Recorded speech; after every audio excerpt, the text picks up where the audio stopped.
Okay, so before I got rudely interrupted, but that's because my phone or iPod ran out of space, so I had to delete some stuff to finish wrapping up this video. This is my room and it's a mess because I got back from Maine and I haven't cleaned it, so yeah.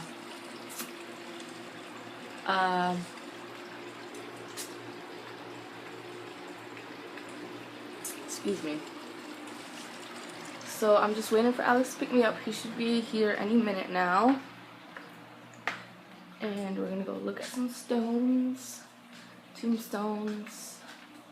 Hopefully they're not too expensive, and hopefully we can like pay for something now because I have money from the funeral that's just like been burning a hole in my pocket that I've been trying not to touch, but because I took a week off this week, it's gonna be really hard for me financially for the next couple weeks.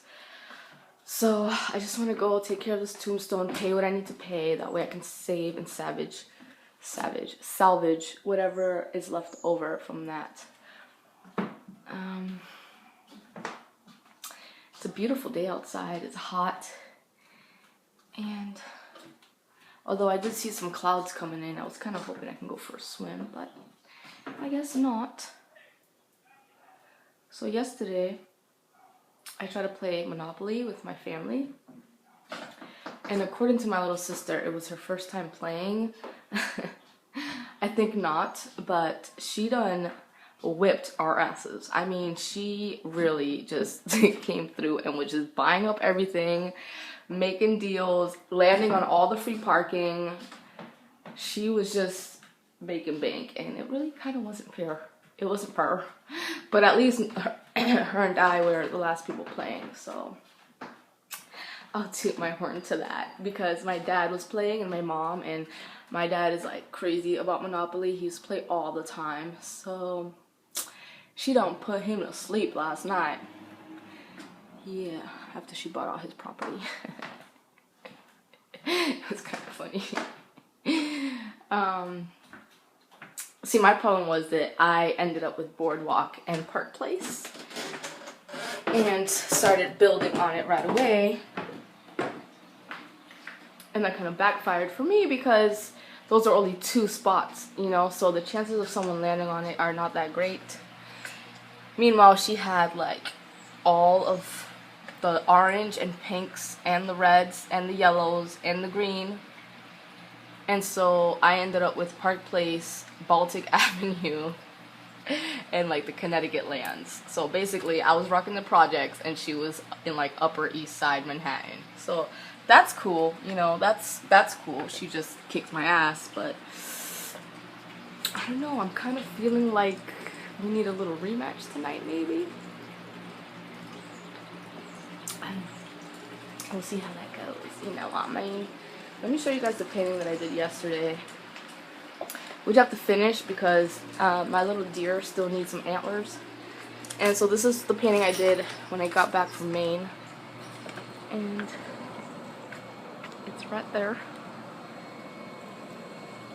Yeah, let me see if I can show you. There it is, right there. It's still wet. So we have a sky, some mountains, some water, and a little deer right there that I need to do his antlers. So basically what I'm waiting for is for the painting to dry, and then once it's completely dry, I'll go in and I didn't want to tell you my little secret, but I'm going to tell you anyways. I like to go over my oil paintings once they're dry with crayon, because believe it or not, it makes it so much easier to add highlights and add a waterline and add all those little details that if you mess up while the paint is wet, it just will ruin the whole thing. Because usually when you do an oil painting, you do like, you know, ambiguous shapes. You give the illusion of trees. Obviously I'm not sitting there painting every branch and every leaf. I'm basically just stamping and giving the idea of a tree, right? So you make it look realistic when you add highlights and when you add finishing touches. And so my little trick that I've been doing is to go back with some crayon and add all those little details. And so that's why I didn't do the antlers. So those will be coming up. I'll probably do that with a pencil first and then go over it with marker or something permanent. Maybe even paint over it once it's all set. So yeah, so that was my little painting. And I'm just waiting right now. I should take my vitamins since I didn't get to take them while I was in Maine. I personally like to take fish oils and a multivitamin for women because I never eat seafood. I don't like seafood. I'm a very picky eater, so I know that fish is really good for you, especially fish oil with all the omegas and all that, omega fatty acids. So I've been taking fish oils for about a year now, almost 2. I want to say like a good solid year, and I do notice a difference, especially in my skin and in my hair. When I don't take fish oils, which I hadn't for like the last couple of months since I moved out of my house, my skin was looking dry. My metabolism was all kinds of slowed down, and I just wasn't feeling my good greasy self. Like, these make me feel greasy, and I love feeling greasy. So I just take one at a time because they're huge. They're big. So I take those first, and then I follow up with some One A Day Vita Craves Women's Multi Gummies, because this is like a treat for taking my fish oil, you know? It's like, good job, now you get some candy, aka vitamins. So here we go. I'm trying to open it with one hand. It's not so easy, you know. Let's see what colors we're gonna get today. Just 2 red ones, I guess. And it tastes good.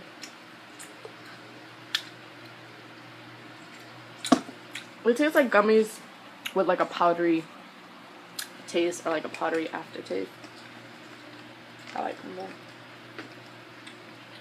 It tastes really good. So yeah, here's another painting that I had in my room hanging up. See the deer again? See, that deer I painted, and he kind of looks translucent. Oh look, there I am again. That's my bum. There we go. So that deer looks wow, my butt really looks flat there.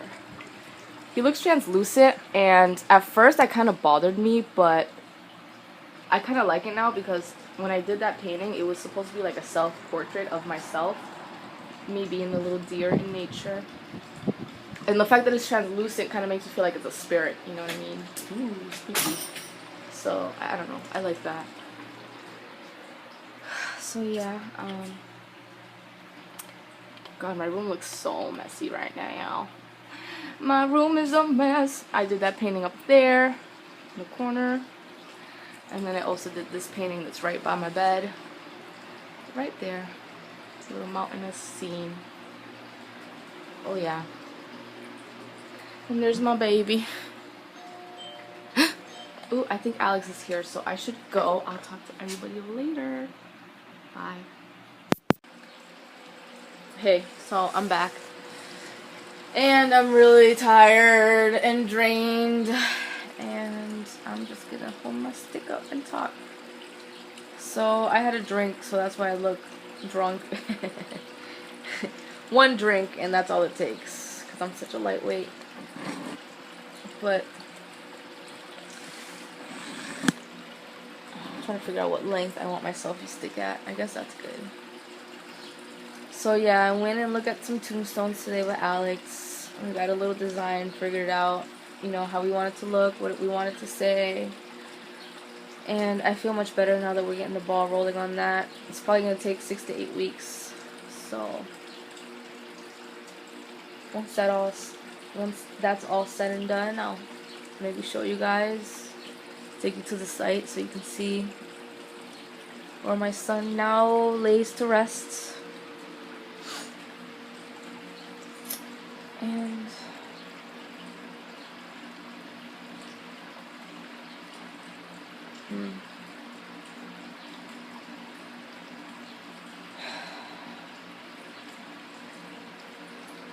There's so many things that I wish I could say, like so many things that I'm tuned into and that I believe, that I've seen, that I've heard, that I felt, that I'm not allowed to share with the world. And I wish that I could, because then it'll give others around me the perspective of where I'm coming from, so that I can understand truly like how I feel and why I feel certain ways and why I may appear to be strong when really I'm not.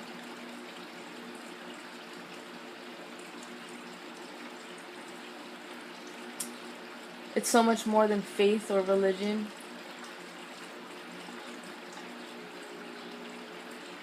It's connected to belief and what we allow to be possible for ourselves in this life. Because so many of us have a belief system to not believe in something without realizing that that in itself is a belief system, and thus we create that reality for ourselves. It's kind of like when a person who has no faith or religion dies and they go to the afterworld, but they don't believe in an afterworld, so they become a ghost.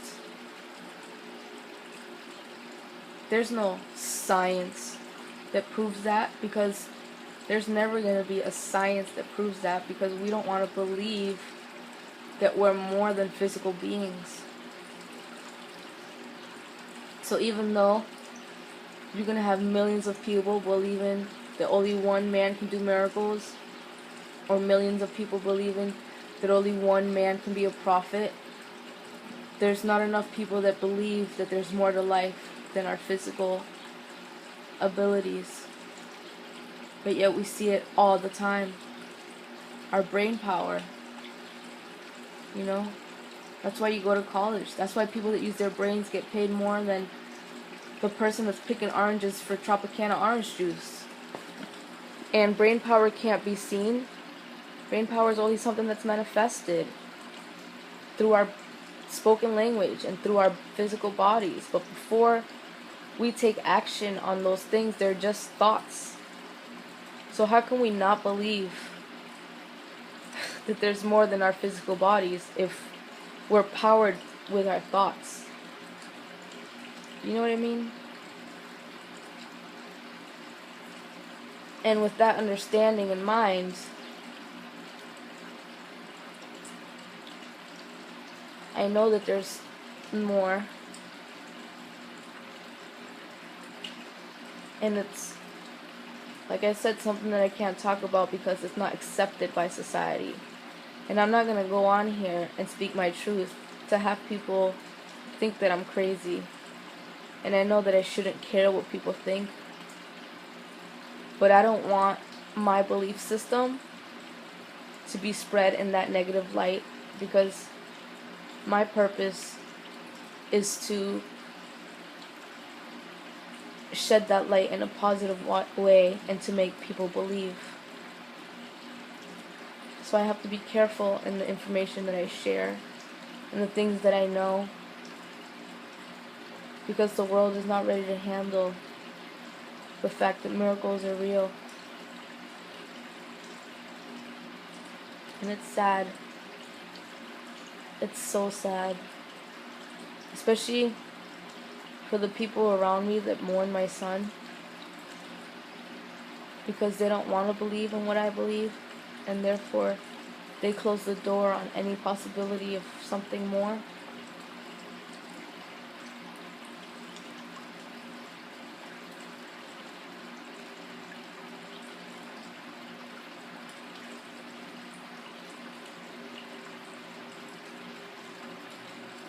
And there is something more. There's so much more. And it's incredible. Things that we can never have imagined to happen can happen if you stop telling yourself that they can't.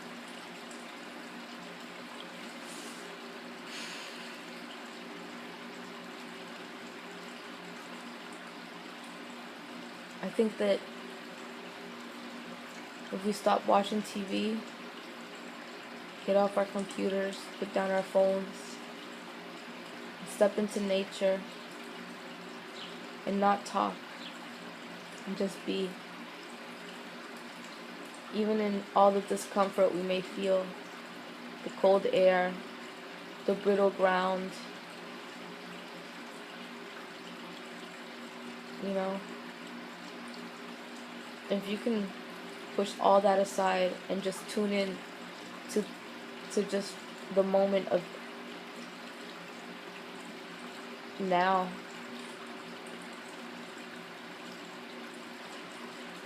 you'll realize that time as we know it is an illusion. We give ourselves time because we see the sun rise and fall. But that's all it is.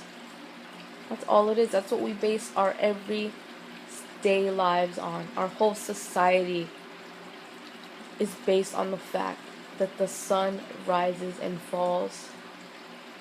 And we count the days. This is the one day that the sun rose and falls. This is the second day that the sun rose and falls. This is the third day that the sun rises and falls. This is the fourth day. And before you know it, you have a whole calendar. But if you take that away, it doesn't matter. It doesn't matter that the sun rises and falls, or that we need 3 weeks, or we need years, or we need days. Because the only thing that really matters is now. That's all that matters, and that's all that exists. The past doesn't exist, and the present and the future doesn't exist. Only the present exists. Where is the past? Is it here right now in this moment? No. Where is the future? Is it here right now in this moment? No. The only thing that exists is now.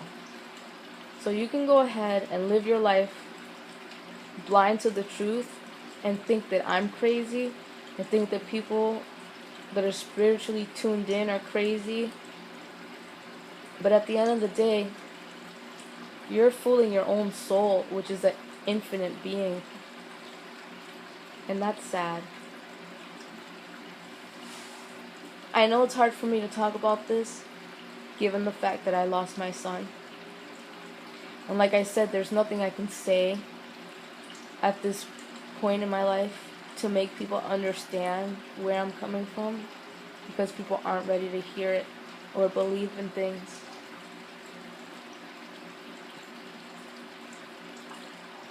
But I know that if now is all that matters, and I love my son in this moment, that he can never truly be dead. The only thing that's gone is his body. The only thing that's gone is me being able to physically hold him and see him.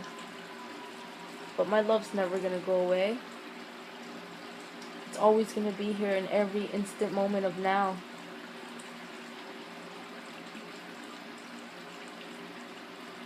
And it's so much more than that, too.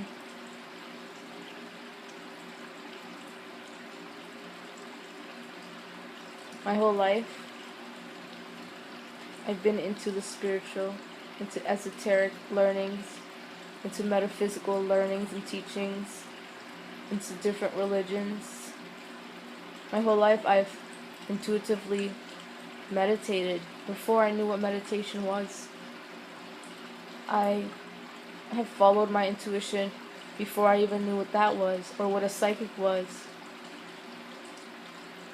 You know, and all of that geared me up for the moment that I'm experiencing right now.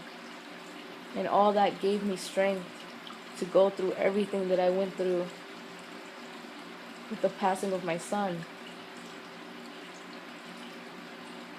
I could have been like any other mother, lost in the dark, with no real faith or religion or anything to fall back on.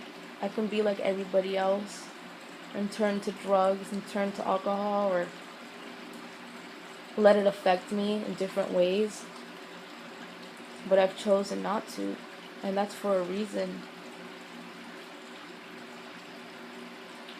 So don't confuse what you see as, or what you think is strength, with strength, because it's not. It's just the acceptance of knowing something more that can't be explained to you guys at this moment. And I wish that I could share it, especially with people like my parents, that hurt so much and that don't allow themselves the opportunity to open up their minds to something more because of their belief systems, or to what they're taught to be real, because they think certain things are evil or taboo, and it doesn't say this in the Bible, so it can't be real. And it's sad, because as much as the Bible teaches us a lot, and I definitely believe in Jesus, I wouldn't wear this cross every day if I didn't. The main thing to know is that Jesus came down to teach us how to be like him, not to follow him, not to think that he's the only person in all of existence with this thing. We all have great power,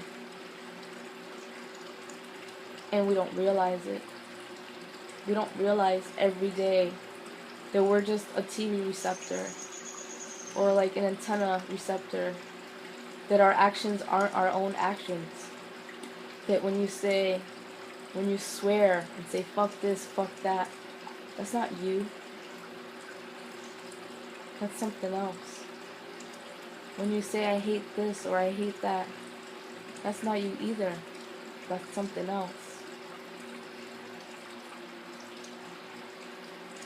And that's why, like I said, it's important to go to nature and tune in.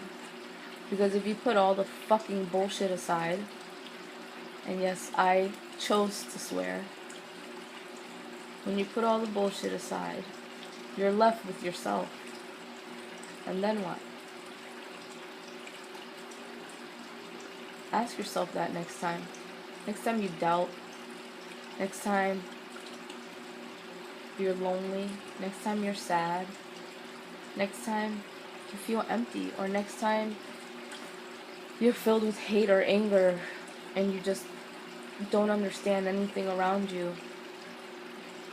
Even if you are over encumbered with demons and dark energy,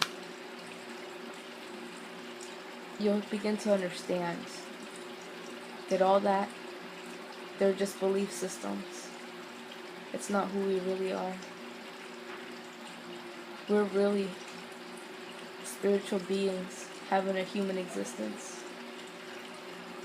And everything we do is ultimately a choice.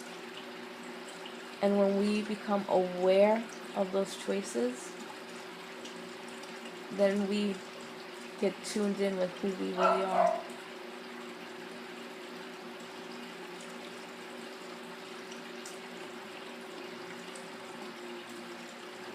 I'm still trying. It's not like I have all the answers. I'm still a spiritual being having a human existence experience, and in that process I get lost just like everybody else, because like I said, we've been indoctrinated into being a certain way and to live in a certain role in society. You know, we can't fathom what life would be like without all the roles that have been set before us. Not to say that they're not useful, because they are. Modern medicine, science, math, all of that stuff is useful. Of course we need that. But we're always going to keep learning. That's not the final say. You know, like, it doesn't stop there. We're always going to be learning. Evolution doesn't stop. And evolution is real, because God or creation or the creator or energy, whatever you want to call it, is infinite. There is no beginning and there is no end. There's only now. There's only the now. And that doesn't... We're here right now, right? Are you not here at this moment? So how can you question if there was a beginning and an end? We're here right now, and that's forever. Even when our physical bodies die, guess what? There's still going to be something. Before us, there was dinosaurs. Before dinosaurs, there was plant life. Before plant life, there was single-celled organisms in the ocean. Before there was single-celled bacteria, there was water itself. Before water, there was the elements. Before the elements, there was a star. Before the star, there was pressure. You know, it's like there is no beginning. You can say it started at the Big Bang, but really it didn't. The Big Bang is just how far we can go back as human beings. The Big Bang is as far as we can trace back infinity. And we're never going to get to an end. There's not going to be an Armageddon. There's not going to be an explosion where we all die. And even if they are, guess what? Like I said, that's not going to stop the universe from existing. That's not going to stop the sun from existing. That's not going to stop the whole galaxy from existing. That's just going to stop us from existing. So who are we as human beings to judge one another or to ridicule one another's belief systems or spirituality? We don't know shit. We've been on this planet, what, a couple million years? More than a couple million years. You know what I mean? But, you know, we're so new that we can literally still trace back to the point when we were apes. We can trace back our evolution. That's how new we are. So really, we don't know shit. So what we need to do is stop thinking that we know shit and start opening our minds to the different possibilities that exist out there, because it's all based on belief systems. If you have enough people believing that they can build a ship to go to the moon, guess what? Those people are going to get together, they're going to put their brains together, and they're going to make it to the moon. Right? So why stop there when there's so much more to be had? There's miracles to be had. So let's start making them. I'm going to end on that note. And yeah. I hope that you found that fascinating. I hope that that opened your mind a little bit. I hope that that shed some light into where I'm coming from. And I know that the people that are tuned in are understanding what I'm saying. And I know that the people that are tuned out are probably just gonna, you know, wave their hand and say, oh, she's crazy. Or, oh, she's being delusional because she lost her son. Or, you know, spread more negativity and not positivity. Which is fine, because there's no wrong answer in life. But just know that at the end of the day, it's your soul you have to take care of. So if that's the kind of existence you want to live in, then have fun with that. But I'm rich in spirit, and I'm happy with that. And with that said, I'm gonna go. Sorry for the annoying dog barking. And I guess I will talk to everybody later.